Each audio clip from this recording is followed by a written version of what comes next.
BJP को मिला 10,000 करोड़ रुपए का चंदा।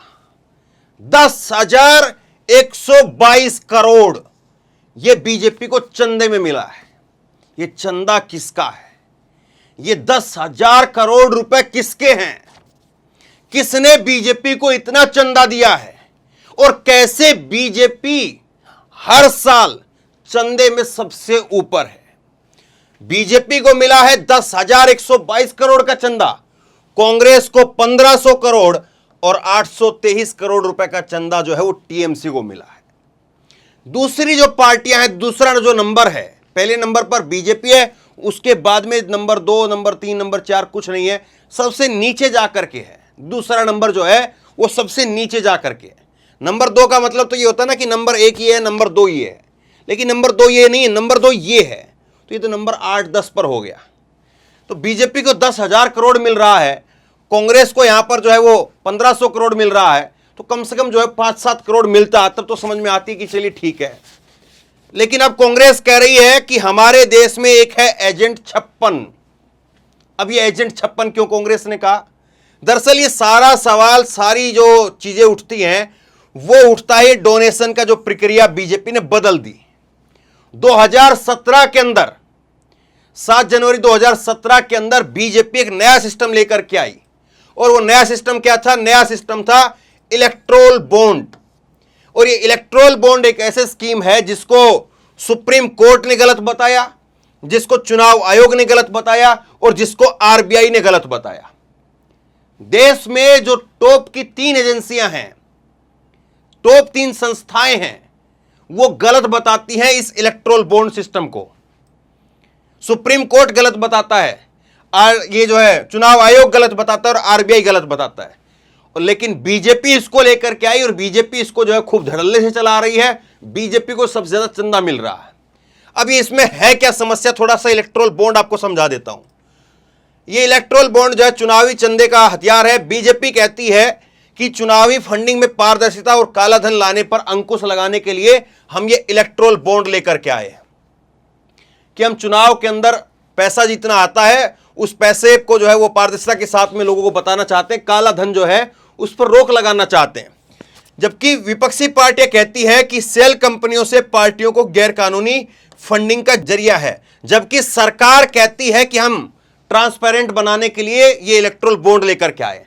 अब आप खुद तय कर लीजिए कि सरकार का दावा सच्चा है या विपक्ष का दावा सच्चा है। मैं आपको प्रक्रिया बता देता हूं, प्रक्रिया समझ लाएंगे आप लोग तो फिर आप खुद बता देंगे। देखिए पहले क्या सिस्टम था? पहले सिस्टम यह था कि कोई आदमी किसी भी पार्टी को पैसा देना चाहता, चंदा देना चाहता है, तो 20,000 रुपए जो है 20,000 रुपए तक वो कैश में दे सकता था, नगद में। अब सिस्टम यह कर दिया कि 2,000 रुपए से ऊपर अगर आप पैसा देना चाहते हैं तो आपको इलेक्टोरल बॉन्ड के जरिए पैसा देना पड़ेगा। आप नगद पैसा नहीं दे सकते हैं। नगद पैसा आप 1,999 रुपए तक नगद दे सकते हैं। 1,999 रुपए देना है तो नगद दे दीजिए। अगर 2,000 रुपए से ऊपर 2,001 भी अगर देना है, 2,001 रुपए भी अगर देना है तो फिर आपको जो है वो बैंक के माध्यम से देना पड़ेगा। आप वो जो है वो नगद में नहीं दे सकते हैं। पहले सिस्टम 20,000 रुपए तक की लिमिट थी, उसको घटा करके इन्होंने 2,000 रुपए कर दिया। चलिए ठीक बात है, लेकिन एक चीज ये नए लेकर के आ गया, नया सिस्टम है इलेक्टोरल बॉन्ड सिस्टम। अब इसको समझिए कैसे है ये। मान लीजिए कि कोई आदमी है, कोई सुनील नाम का आदमी है। ये सुनील को जो है वो पैसा देना है 1 लाख रुपए। वो 1 लाख रुपए जो है वो किसी पार्टी को देना चाहता है। मान लीजिए कि बीजेपी या कांग्रेस किसी पार्टी को 1 लाख रुपए देना चाहता है। अब वो 1 लाख रुपए जो है ये सुनील, वो अगर किसी भी पार्टी को देना चाहता है तो उसको क्या करना पड़ेगा? उसको ये करना पड़ेगा कि उसको बैंक में जाना पड़ेगा। और एग्जाम्पल के तौर पर हम ले लेते हैं कि एसबीआई बैंक है उसका खाता, तो एसबीआई बैंक में वो जाएगा। एसबीआई बैंक में जाकर के एक फॉर्म भर के देगा और कहेगा कि देखिए साहब, मेरे को चाहिए कि 1 लाख रुपए का इलेक्टोरल बॉन्ड दे दीजिए। मैं इलेक्टोरल बॉन्ड जो है वो किसी पार्टी को चंदा में देना चाहता हूं। ठीक है, उससे एक फॉर्म भरवाया जाएगा। फॉर्म पर लिखा जाएगा कि आपका नाम ये है, आपका एड्रेस ये है, आपका खाते में से 1 लाख रुपए हम काट रहे हैं और आपको एक बॉन्ड दे रहे हैं। और इस तरह से जो है वो आपको एक सर्टिफिकेट, एक बॉन्ड जो है मिल जाएगा। ये बॉन्ड आप ले जाकर के दे दीजिए पार्टी के अंदर, जिस पार्टी को पैसा देना चाहते हैं उस पार्टी के अंदर आपने पैसा दे दिया। और फिर बड़ा जो गेम है ना वो ये है कि इस बॉन्ड के अंदर जो फार्म भरवाते हैं उसमें तो जो है वो जो फॉर्म पहले फिलअप करवाते हैं उसमें तो डिटेल होती है, लेकिन जो ये 1 लाख रुपए का बॉन्ड बन करके आया इसमें आपकी डिटेल नहीं है कि सुनील ने ही पैसा दिया। ये बॉन्ड जो है वो जाकर के बीजेपी में दे देगा और बीजेपी फिर उल्टा ला करके इस बॉन्ड को बैंक में देगी और बैंक से पैसा ले लेगी। समझ में आया आपको सिस्टम? इसके अंदर जो है वो आपकी डिटेल नहीं है, आदमी की डिटेल नहीं है कि किस आदमी ने जो है वो पैसा दिया है, कौन आदमी है, उसका पैसा का डिटेल नहीं है। इसमें केवल जो है फला तारीख को जारी किया गया, इतने तारीख तक 15 दिनों के लिए जो है ये वैलिड है और इतने 1000 रुपए की रकम है। बस 3 चीज जो है इसमें चीजें रहती है, डेट ऑफ इशू और डेट ऑफ वैलिड और ये अमाउंट, ये 3 चीज इसमें रहती हैं। अब जो है वो सुनील ने पैसा दे दिया, लेकिन अगर कोई चेक करना चाहे, मैं चेक करना चाहूं या कोई और चेक करना चाहे कि ये पैसा ये किसके द्वारा आया है, बीजेपी अपने खाते में दिखाएगी कि देखिए हमको इतने रुपए के जो है इलेक्ट्रोल बॉन्ड मिले हैं, लेकिन किसने दिए हैं नहीं पता। सिस्टम ही खत्म कर दिया है। पहले यह होता था कि पता चल सकता था कि टाटा ने कितना पैसा दिया है, अंबानी ने कितना पैसा दिया है, रिलायंस ने जो है वो, उसके बाद में अडानी ने कितना पैसा दिया है, ये पता चल जाता था। लेकिन अब जो है वो अडानी जो है वो जाएंगे, अडानी बैंक में गए, एसबीआई बैंक के अंदर अडानी ने पैसा दिया और अडानी ने कहा कि इतने करोड़ रुपए मैं बीजेपी को देना चाहता हूं, वो पैसा चला गया। अब जो है ये पता नहीं चलेगा, ये तो कहेंगे डॉक्यूमेंट, ये तो बताएंगे कि 1000 करोड़ रुपए जो है वो आए हैं, लेकिन ये नहीं पता कि 1000 करोड़ रुपए हैं किसके। और इसीलिए सुप्रीम कोर्ट कहता है, क्या कहता है सुप्रीम कोर्ट, देखिए सुप्रीम कोर्ट ने क्या कहा इस इलेक्ट्रोल बॉन्ड के बारे में। इलेक्ट्रोल बॉन्ड के जरिए काले धन को कानूनी किया जा सकता है, विदेशी कंपनियां और राजनीति को प्रभावित कर सकती हैं। ये सुप्रीम कोर्ट ने जो है इस बात को कहा है। सुप्रीम कोर्ट कह रहा है, उस बात को समझिए आप। सुप्रीम कोर्ट कह रहा है कि इस इलेक्ट्रोल बॉन्ड के जरिए कोई भी विदेशी कंपनी वो किसी पार्टी खाते में पैसा जमा कर देगी, पता ही नहीं चलेगा कि आदमी जमा किसने किया है। कोई यहां का आदमी है, कोई अमेरिका का आदमी है, कोई जापान का है, जर्मनी का है, चीन का है, कहां का है पता ही नहीं है। चुनाव आयोग कहता है कि चंदा देने वालों के नाम गुप्त नाम रखने पर पता लगाना संभव नहीं हो पाएगा कि राजनीतिक दल ने धारा 29B का उल्लंघन कर चंदा लिया है। विदेशी चंदा लेने वालों पर भी कानून जो है वो बेकार हो जाएगा। चुनाव आयोग भी कहता है, चुनाव आयोग कहता है कि साहब हम पता कैसे करें, पार्टी ने ये तो बता दिया कि इतने करोड़ हमें चंदे में मिले हैं, लेकिन हमें ये नहीं पता कि चंदा दिया किसने है। विदेश से चंदा देने का जो एक अलग से कानून होता है कि विदेश से ये लोग दे सकते हैं, वो एक अलग जो है वो प्रक्रिया है, उसमें भी बेकार हो जा रहा है। अब आगे देखिए आरबीआई क्या कह रहा है। आरबीआई कह रहा है कि आरबीआई ने कहा था कि इलेक्ट्रोल बॉन्ड मनी लॉन्ड्रिंग को बढ़ावा देगा, इसके जरिए ब्लैक मनी को व्हाइट करना संभव हो जाएगा, ये आरबीआई ने कहा। और ये जो है वो मैं आपको भास्कर की रिपोर्ट है, ये भास्कर की रिपोर्ट के हवाले से बता रहा हूं। अब बताइए, बीजेपी कहती है कि हम काले धन को जो है रोकने के लिए, पारदर्शी बनाने के लिए लगाए हैं। सिस्टम आपके सामने मैंने रख दिया है, चीजें मैंने आपके सामने रख दी है। अब आप खुद बताइए कि ये काले धन पर रोक है कि नहीं है। अब आगे देखिए, कुछ मैं खबरें दिखाता हूं आपको। हर बार देखिए आप, बीजेपी को 2021-22 में एक साल के अंदर 614 करोड़ रुपए का चंदा मिलता है, कांग्रेस को केवल 95 करोड़ रुपए का। देखिए कितना जो है वो अंतर है, 600 करोड़ और ये 95 करोड़। चंदा जुटाने में बीजेपी नंबर 1, ये जो है वो 15 फरवरी 2023 की खबर थी। बीजेपी चंदा जुटाने में नंबर 1, एक साल में 1917 करोड़ मिले हैं। अब की साल जो है वो पिछले 2022 में, वो में खबर छपी 23 में, 2022 में जो है वो पैसा मिला 614 करोड़। और ये खबर आप देखिए 17 जनवरी की, इसमें जो है वो दिखा रहा है, ये बीपी न्यूज की खबर है, 1900 करोड़ रुपए पैसा मिला है। अमर उजाला की खबर है, चुनावी ट्रस्टों से भाजपा को मिला 72% चंदा, कांग्रेस की आय टीआरएस सपा से और आप से भी कम है। कांग्रेस को तो जो पैसा देने वाले थे, या पैसा पता नहीं कहां कांग्रेस को नहीं मिल रहा है, कांग्रेस को जो पैसा मिला है वो आम आदमी पार्टी से भी कम पैसा मिला है। आम आदमी पार्टी के साथ साथ समाजवादी पार्टी, उससे कम पैसा मिला है। और टीआरएस, जिसका नाम अब बीआरएस कर दिया, उससे कम पैसा कांग्रेस को मिला है। तो कांग्रेस की तो हालत आप सोचिए क्या हालत होगी। जबकि बीजेपी को जो वोट मिले 33 करोड़ के आसपास वोट मिले पूरे देश में, 33 करोड़, और कांग्रेस को जो वोट मिले करीब 12 करोड़ के आसपास कांग्रेस को वोट मिले। तो कम से कम चंदे में भी इतना जो है वो होना चाहिए कि कम से कम जो है 10 में से 3 करोड़ अगर उसको मिले तो 2 करोड़ 1 करोड़ के आसपास जो है कांग्रेस को भी मिलना चाहिए। लेकिन देखिए अंतर कितना है। अब देखिए एक और खबर नव भारत की, 21-22 में 614 करोड़, कांग्रेस समेत 6 दलों के कुल चंदे से 3 गुना ज्यादा, मतलब सबको जितना मिला है उससे 3 गुना और फालतू मिला है इसको। इलेक्ट्रोल बॉन्ड के जरिए बीजेपी को मिला 351 करोड़ का चंदा। यह खबर जो है वो 29 दिसंबर 2022 की खबर है। बीजेपी को मिला 2500 करोड़ का चंदा। इलेक्ट्रोल बॉन्ड पर फिर सवाल उठे। यह 12 अगस्त 2021 की खबर है। गुप्त चुनावी चंदा 2700 करोड़ रुपए का हिसाब देगी भाजपा। ये 19 जून जो है वो 2023 का खबर है और इसमें सवाल पूछा जा रहा है कि 2700 करोड़ का क्या भाजपा हिसाब देगी। तो ये सारी चीजें हैं और इसको लेकर के आज कांग्रेस पार्टी ने प्रेस कॉन्फ्रेंस की और कांग्रेस कह रही है कि इलेक्ट्रोल बॉन्ड्स के जरिए इलेक्ट्रोल फंडिंग गैर पारदर्शी हो गई है। इस बॉन्ड के खिलाफ चुनाव आयोग, सुप्रीम कोर्ट और आरबीआई ने आपत्तियां दर्ज की थी, जो मैंने आपको शुरुआत में बताया, लेकिन इसे मनी बिल की तरह से पारित कर दिया। अब मनी बिल के नुकसान क्या है, आगे इसमें कांग्रेस ने प्रेस कॉन्फ्रेंस में बताया कि अगर राज्यसभा चाहे तो इसमें संशोधन नहीं कर सकती है। एक मनी बिल के जरिए बीजेपी ने विधायक खरीदने और सरकार गिराने का काम किया। दूसरा, पहले एक कंपनी अपने 3 साल में नेट प्रॉफिट का 7.5% दान से ज्यादा दान नहीं कर सकती थी। बीजेपी ने इसको बदल दिया। बीजेपी ने यह लिमिट हटा दी। अब किसी भी कंपनी को यह बताने की जरूरत नहीं है कि उसने कितना पैसा दिया है। यह बहुत ही अपारदर्शी है। इतना बड़ा बेमानी धन किसी पार्टी के खाते में आता है तो स्पष्ट है कि काला धन सफेद कैसे किया जा सकता है। यह पवन खेड़ा ने प्रेस कॉन्फ्रेंस के आगे आपको सुनाता हूं मैं, लेकिन सोचिए जरा किस तरह से चीजें हो रही है। 7.5% जो है जो कंपनी चल रही है उस कंपनी के प्रॉफिट में से अपना जो फायदा होता है, मुनाफा होता है, उस मुनाफे में से 7.5% जो है वो उतना पैसा कोई कंपनी किसी पार्टी को दे सकती थी। अब कोई लिमिट नहीं है, कितना ही पैसा दो, कितना ही पैसा दो।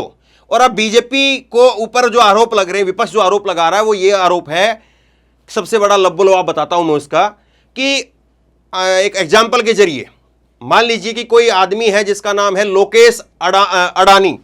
लोकेश अडानी जो है वो बीजेपी से कोई फायदा लेता है और उसको 1000 करोड़ का फायदा हो गया। अब बीजेपी जो है, एक एग्जाम्पल के तौर पर बता रहा हूं, कभी इसको जो है कभी दूसरे तरीके से लिया जाए, तो बीजेपी जो है वो फिर कहती है लोकेश अडानी को कि देखो अडानी साहब, हमने आपको जो है 1000 करोड़ का फला जगह पर ये वो प्रोजेक्ट था, आपको मिल गया, 1000 करोड़ का बेनिफिट मिला, तो आप 500 करोड़ इधर दे दीजिए। तो वो 500 करोड़ रुपए उठा करके चंदे के रूप में इलेक्ट्रोल बॉन्ड के जरिए, क्योंकि किसी को नहीं पता है कि किसका चंदा किसको आया है, ये बीजेपी के ऊपर सबसे बड़ा आरोप लगता है। अब सुनिए जरा कांग्रेस नेता पवन खेड़ा प्रेस कॉन्फ्रेंस करके इस पर आज क्या कुछ कह रहे हैं, सुनिए। नमस्कार साथियों, एक जेम्स बॉन्ड नामक एक बहुत मशहूर जासूसी फिल्म सीरीज है जिसमें जो सुपर एजेंट होता है 007, वो अपना परिचय कैसे देता है। वो कहता है my name is bond, James bond. हमारे देश की राजनीति में एक एजेंट 56 है, नाम बताने की जरूरत नहीं है, आपको मालूम है वो कौन है। वो परिचय उनका क्या है, my name is bond, electoral bond. ये मैं क्यों कह रहा हूं, क्योंकि इस एजेंट ने वित्तीय वर्ष 2016-17 और वित्तीय वर्ष 2021-22 में 5200 करोड़ रुपए अपनी पार्टी के खाते में इकट्ठे करने में ये बॉन्ड सफल हुआ। 5200 करोड़। कहां से आया पैसा, कोई हिसाब किताब नहीं। किसने दिया, क्यों दिया, उसकी एवज में आपने उसको क्या बेचा, देश का कौन सी संपत्ति बेच दी, कोई हिसाब नहीं। 50 to 100 crores in 2 financial years in the coffers of the ruling party through electoral bonds, without any questions, without any answers, without the country getting to know what's the quid pro quo. Who did you get this money from? Why did you get this money? What did you give in return? कोई जवाब नहीं। और ऐसा नहीं है कि हमारे agent 56 को पारदर्शिता पसंद नहीं है। गुप्ता जी के बेटे ने किसी के पेटीएम में 100 रुपए क्यों डाले, यह जानना चाहते हैं वो। यादव जी की बेटी के अकाउंट में 100 रुपए क्यों आए, यह भी जानना चाहते हैं वो। तो पारदर्शिता हम सबके लिए, लेकिन इनकी पार्टी के पास 5200 रुपए आ जाएं, 5000 करोड़ से ऊपर आ जाएं, किसी को वो सुराग नहीं देना चाहते। वो ये कहते हैं और ये मानते हैं कि पूरा देश बेईमान है, लेकिन मेरी ईमानदारी पर आपको आंख बंद करके, मुंह बंद करके, कान बंद करके यकीन करना होगा। ये हमारे बॉन्ड, इलेक्टोरल बॉन्ड एजेंट 56 का मूल मंत्र है। और ये बड़ी अपारदर्शी स्कीम है इलेक्टोरल बॉन्ड्स की। अरुण जेटली जी लाए थे 2017 में 7 जनवरी को।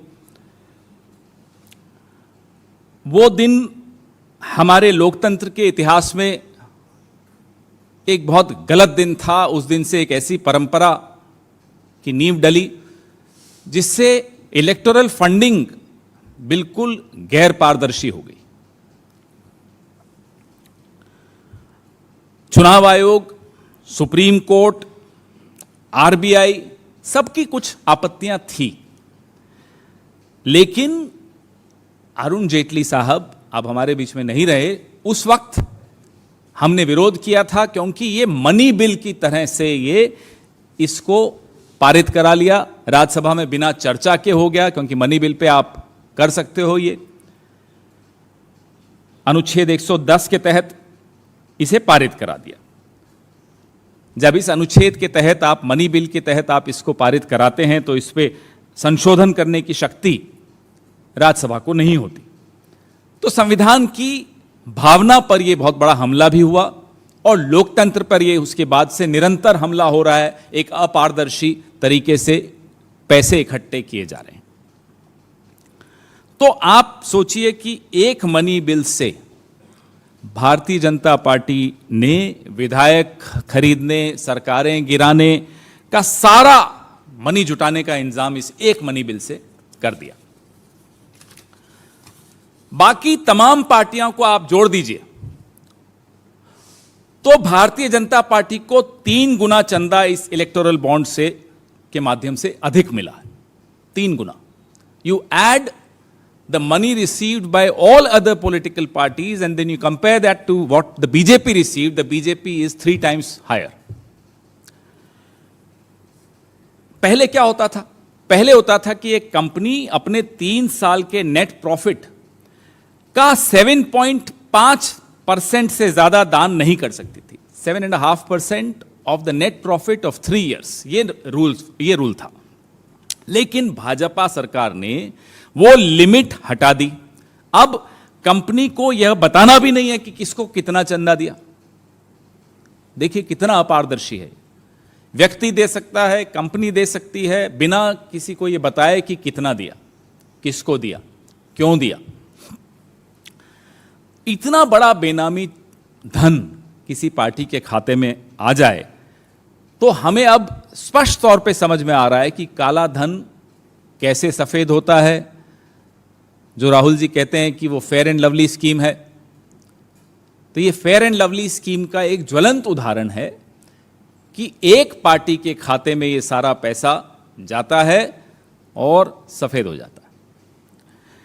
ईडी, सीबीआई, इनकम टैक्स, न इनके कोई छापे पड़ेंगे, न ये दरवाजे पे दस्तक देंगे इस पार्टी के। हर छोटे बड़े व्यापारी की नाक में दम कर दिया है इन एजेंसीज ने। राजनीतिक प्रतिद्वंदियों के साथ जो दुर्व्यवहार किया जा रहा है इन एजेंसीज के माध्यम से, वो आपके सामने है। लेकिन इतना बड़ा पैसा देश से, विदेश से, अलग अलग तरीके से इलेक्टोरल बॉन्ड्स के जरिए आ रहा है, लेकिन इनका दरवाजा नहीं खटखटाया जा रहा। वो सैया भय कोतवाल, कोई डर ही नहीं है।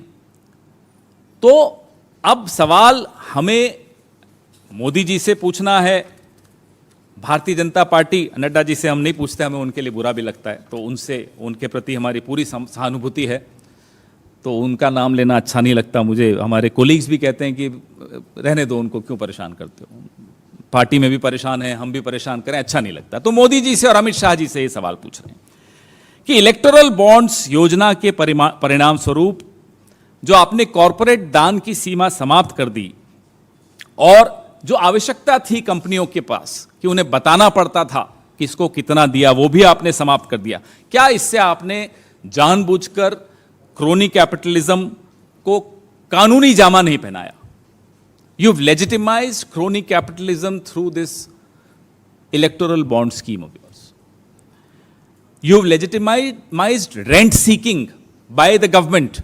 स्टेट स्पॉन्सर्ड रेंट सीकिंग के अलावा ये इलेक्टोरल बॉन्ड स्कीम और कुछ नहीं है, सिर्फ यही है।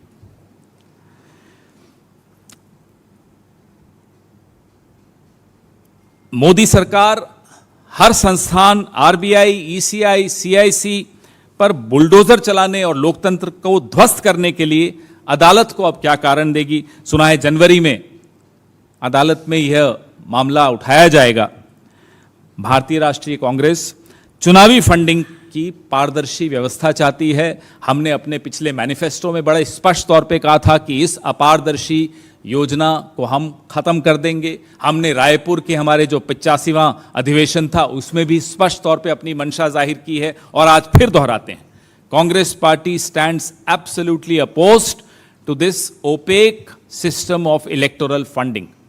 We had given some very constructive suggestions, not just in our manifesto of 2019, we also repeated, reiterated and elaborated in our 85th Adhiveshan in Raipur this year. We stand by that and we will expose, whenever we get a chance, we'll expose this crony capitalism of the BJP.